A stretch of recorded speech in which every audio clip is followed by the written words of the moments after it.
This video will cover the Humancentric VESA adapter plate 200 by 200 model 101-2003. You may find it's very similar to other ones on the market. So what is VESA? VESA is a standard by the Video Electronics Standard Association. The idea is to manufacture a TV or a monitor with holes on the back such that it will mount on a mounting plate that you buy or bracket. The challenge is for you as a purchaser, the two items you buy, while they're standard, they may in fact not match. So to get around that, you can either make something or in this case, you can buy an adapter plate. It's going to come with pre-drilled holes in it that are even to the VESA standard. So 100 by 100, 100 by 100 by 200. You can see this plate has lots of combinations that you can use it for. In this particular case, the plate is a very robust material. It's 14 gauge. It's about 2 millimeters thick, which makes it thick enough to hold a 100-pound TV or something really heavy.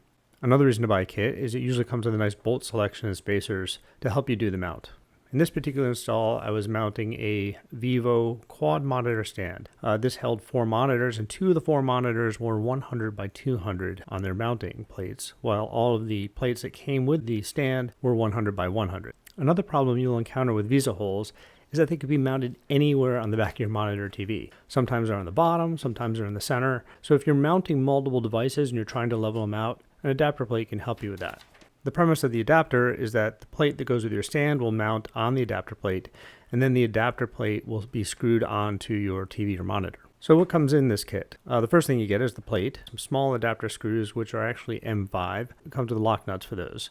You'll also get some washers, a couple of M6 by 30 and M8 by 30 millimeter bolts. And it also comes with 8 plastic spacers. Things that are missing from this kit: if you're mounting a monitor, there are no M4 screws, and all of my monitors took M4 screws. So let's go over how I had to use them in this install. The first monitor I mounted was really nice. All I had to do was put the stand plate in the center and mount it on the TV. The mount that came with my stand had M4 holes at the 100 millimeter positions. The plate had M5 holes and came with M5 hardware, so it wouldn't fit in the hole. My choice was to drill the hole bigger in my mounting plate or to find a smaller bolt. I opted not to drill holes in my plate in case I got a new monitor later and I had to use the M4 screws. I didn't want any play. So I found some number 10 3/16 inch bolts with some lock nuts, and I used those instead. I did encounter a problem with the crown on the 3/16 inch bolt bottoming out against the nut. That allowed for space between the two plates and it rattled. I fixed this issue by putting a washer between the plate on the bolt mount. So I also decided to mount my speakers above my monitor, so the plate came in handy because I was able to use the holes in the plate to make a bracket to mount the speaker above the monitor. The VESA holes on the back of the television were positioned towards the top of the television. This created some issues because the television, which could also be a monitor, was being mounted above the center monitor. And because the mounting position on the VESA is so high, it would lower the television to overlap the monitor below. The stand has some adjustability in it, but it's only about 3 inches. What the adapter plate allowed me to do was to mount the plate using the standard holes, 100 by 200, and then I drilled new holes lower on the plate to position the bracket that went on my monitor stand. That fixed the issue. The TV just clears the monitor and allows me to tilt it forward at a pretty good viewing angle. Again, I used 3/16 inch bolts.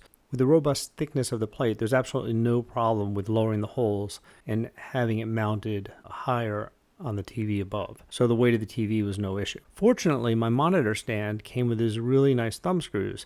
And just coincidentally, the thumb screw had a neck on it that was the size of an M8 screw. So it actually went into the plate, filled that hole so it wouldn't wobble. If I hadn't had this, I would have had to find washers to put in all the holes, because all the holes at the 200 position are M8 in size. They're not M4. So if I put an M4 bolt in there, the plate would have had play in it. Wouldn't be a problem, but if you're trying to adjust your monitor against other monitors to keep it in place or not have any wobble, you don't want any play between that bolt and that hole.